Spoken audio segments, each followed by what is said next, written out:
الحمد لله المالك العزيز الوهاب الكريم الرحيم التواب مالك يوم الجزاء والحساب غافر الأنام يقوم بالعقاب شديد العقاب نشهد أن لا إله إلا الله وحده لا شريك له شهادة خالصة عن الشبهات والرياء نشهد أن محمدا عبده ورسوله شفيع الوسط في يوم الحساب صلى الله عليه وعلى آله وأصحابه خصوصا على الإمام أول الصحابة وأفضله أمير المؤمنين والمنتقين أبي بكر الصديق المجاور في المسجد والمنبر والمحراب وعلى الإمام الخمام أعداره أمير المؤمنين والمنتقين عمر الفاروق الصاحب الشر والاحتساب وعلى الإمام أحلامهم أمير المؤمنين والمنتقين عثمان ذي النورين الزكي جميع التي والكتاب وعلى الإمام الخمام أحجارهم أمير المؤمنين والمنتقين علي الولي الوفي أسد الله الملك الوهاب وعلى الإمامين الخمامين. أعوذ بالله من الشيطان الرجيم بسم الله الرحمن الرحيم. يا أيها الذين آمنوا اتقوا الله حق تقاته ولا تموتن إلا وأنتم مسلمون. يا أيها الناس اتقوا ربكم الذي خلقكم من نفس واحدة وخلق منها زوجها وبث منكم رجالا كثيرا ونساء واتقوا الله الذي تساءلون به والأرحام إن الله كان عليكم رقيبا. يا أيها الذين آمنوا اتقوا الله وقولوا قولا سديدا. بسم الله الرحمن الرحيم والصلاة والسلام على نبينا محمد وعلى آله وصحبه أجمعين. السلام عليكم ورحمة الله وبركاته. G'amalar için hisob ham jazo degan bu qiyomat kuni turida. Izgilikka 10 savob, yovuzlikka 1 gunoh yoziladi degan. Alloh taolo Qur'onda aytadi: "A'udhu billahi minash shaytonir rojim. Bismillahir rohmanir rohim. Iqtarabin lin-nasi hisabuhum va hum fi ghaflatin mughridun." Al-Anbiya surasida Alloh taolo aytadi: "Kishilarga hisob kunlari yaqinlashdi. Lekin ular o hisobdan g'aflatda. Hisobni o'ylab Allohga javob berishga hozirlanuvdan bosh tortalar" deydi. Alloh taolo Qur'onda aytadi. Al-Anbiya surasi 1-oyatda Alloh taolo aytadi: "Kishilarga hisob kunlari yaqinlashdi." Ya'ni qiyomat kuni yiroq tugil.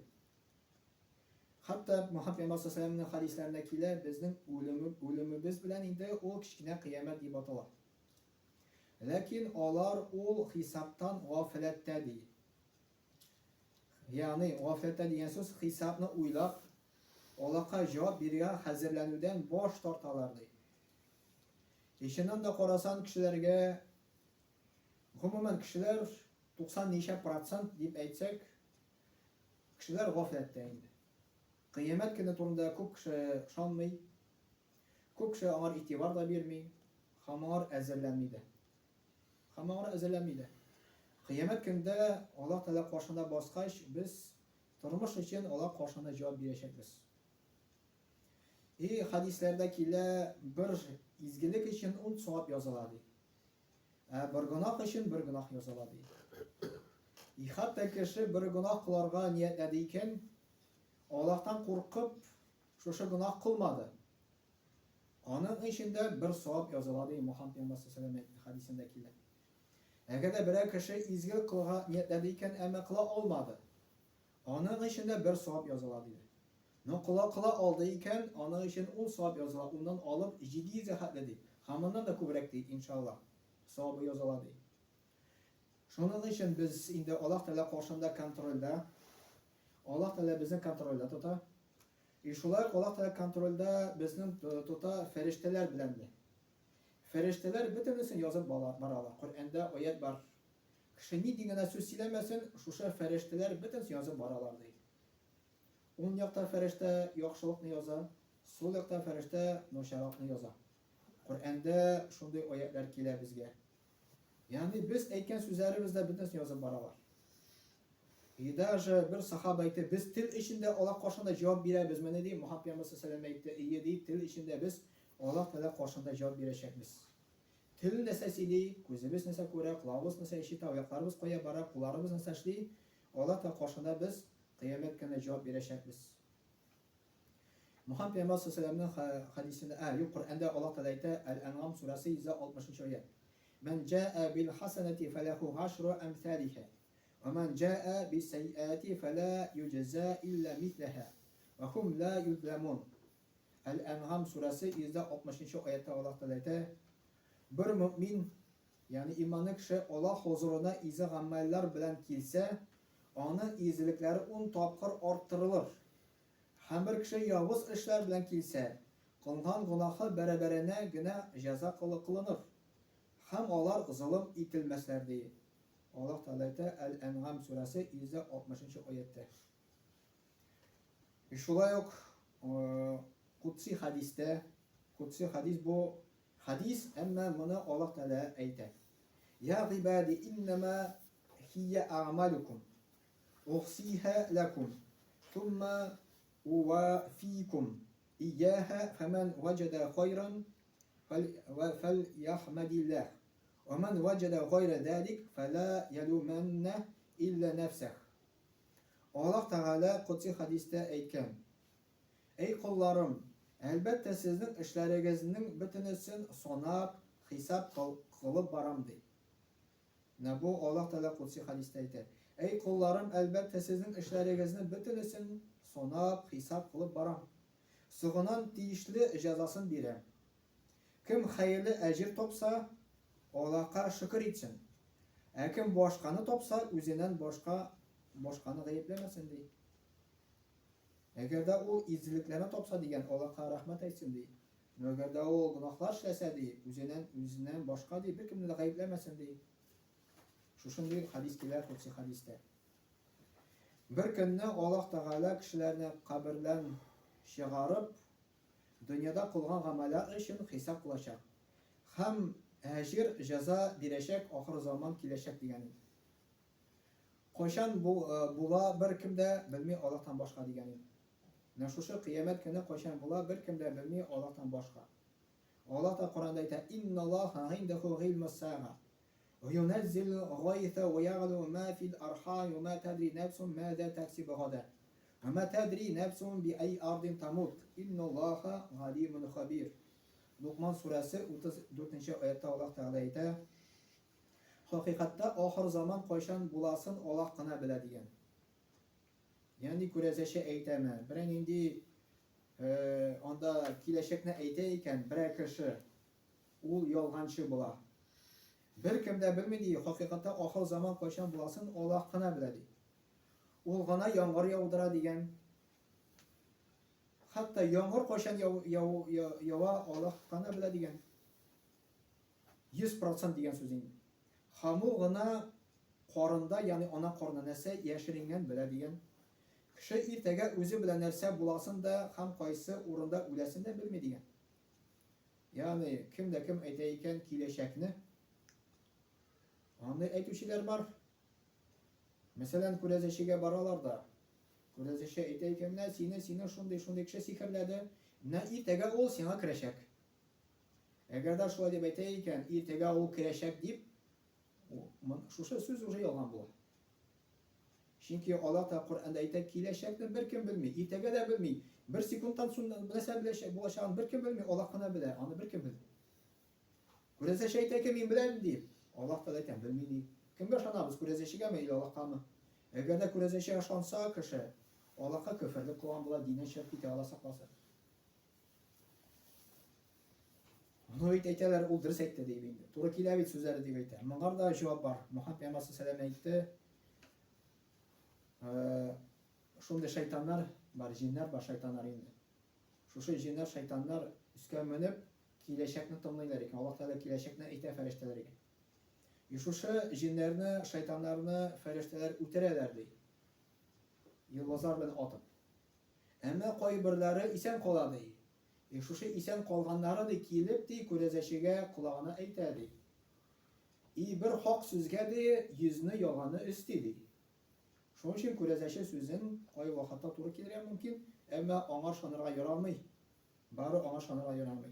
Şansan dinden çıkıp gidersin. İnnehum yaravnehu ba'ide ve nerahu qaribe. Allah Teala ayette El-Mağariş suresi 5. ayette onlar ahir zamanını yarak deyip sanıyorlar. Biz onu yakın deyip görürüz diye Allah Teala ayette. Eceben bin Abdullah Peygamber Muhammed sallallahu aleyhi ve sellem kişilerine söylegende ahir zamanını işlerine çırıp vaaz söylegende bik yarsı tavuşun kötere hem gözleri kızara Әйтерсең иртән һәм кичен көтегез дип дошман гаскәре турында кисәтә иде дигән иде. Менә Мөхәммәд пәйгамбәр саллаллаһу кыямәт көне турында сөйләгәндә бик каты сөйләгән икән. Хәтта кешеләр куркып торганнар шушы ваазын тыңлаганда.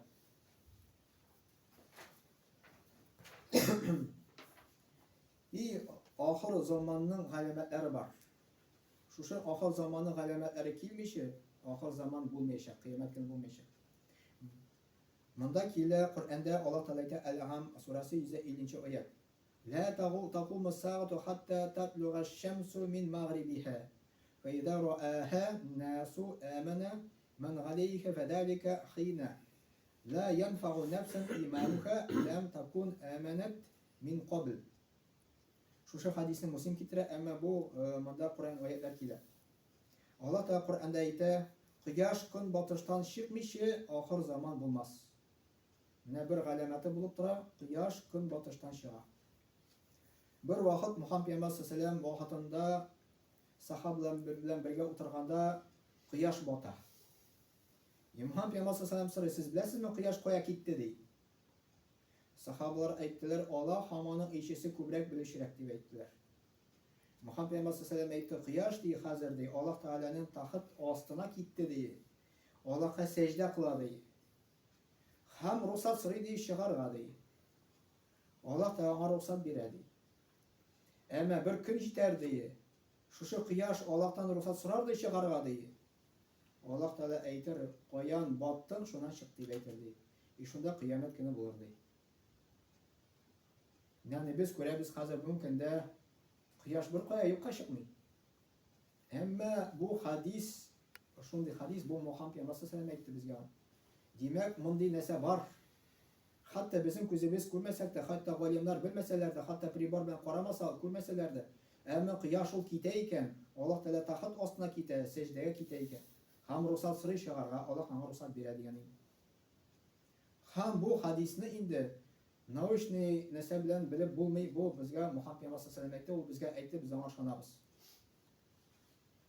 Иннәһа лан тaqуmu хатта таrawna qablaha 10 аятин. Ad-dukhan wad-dajjal wad-dabbatu wa tulu'u ash-shams min maghribiha wa nuzul Isa ibn Maryam wa Ya'juj wa Ma'juj wa thalathata khusufin خصف بالمشرق وخصف بالمغرب وخصف بجزيرة العرب وآخر ذلك نار تخرج من اليمن تطرد الناس إلى محشرهم. Мөхәммәд пәйгамбәр саллаллаһу әйтте, ул галәмәт булганнан соң гына ахыр заман җитәр. Төтен каплау, ягъни кыямәт көне алдыннан төтен каплау булыр. Дәҗҗал чыгу. Ул турында инде аерым хадислар бар. Дәҗҗал ул инде кафир кеше, ул шундый тәэсирле кеше булачак. Дәббә хайван чыгу, кояшның көнбатыштан чыгу дигән Гайса иңү. Ягъни Гайса ибн Марьям. Ягъни Гайса пәйгамбәр Марьямның улы дөньяда булды, дөньяда яшәде. Аңар инҗил инде, әмма аны фәрештәләр күккә алып менделәр. Ул үлмәде. Гайса пәйгамбәр кыямәт көне алдыннан икенче мәртәбә киләчәк дөньяга. Күктән төшәчәк дигән инде. Яҗуҗ Маҗуҗ исемле кавымның дөньяга чыгуы дигән, аның турында тоже аерым үзенә вагаз кирәк. 3 тапкыр җир убылу. Көнбатышта, көнчыгышта һәм Гарабстан ярым утравында дигән. Менә 3 тапкыр җир убылу дигән. Көнбатышта, көнчыгышта һәм Гарабстан ярым утравында. Ondan soň Yemenнән ут чыгу. Ул ут кешеләрне мәхшәрләренә куачак дигән инде. Шулай тагын бер хадис, "Валлади нәфси биядихи ла юшиканна ан янзила фикум ибну Марьяма хакаман гатlan фаяксира салиба ва яктул al-khinzira ва яфида al-malu hatta la yaqbalaha ahadun takunu as-sajdatu min ad-dunya ma fiha." Мөхәммәд пәйгамбәр саллаллаһу әййтте, кулында җаным белән булган зат белән ант итәм, арагызда Гайса гадел хөкем итүче буларак иңүе якынлашты дигән инде. Һәм ул тәреләрне ватачак, Yani Gaysa peygamber ikinci tapkır kilgeç terilerini vataşak. Terige tabununu inkar etişek, dunguzlarını yok etişek, bereket bilen mol boyluk kubeyeşek diyenin. Yani Gaysa peygamber kilgeç bereket bulaşak, mol boyluk kubeyeşek. Bir kimde onu olmayacak hem kişiler için bir secde bütün dünyadan da hayırlarak bulaşak diyenin. O zamanda kişiler ahir zamanının yakın ikeni bilip dindar bulurlar diyenin. Şu hadis Bukhari ham bu sahih hadis getirileyim. Ne şu indi biz ötük kıyamet günü turunda kıyamet günü bulmayacak baka şu un galamet bulmay. O galamet bulmayacak kıyamet gitmeyecek diyen. Hem kıyamet günü koşan bulaşan bir kimde bilmiyor Allah Teala'nın başka. Subhaneke bihamdik eşhedü en la ilahe illa ente estağfiruke ve etûbü ileyk ve semi'u du'a.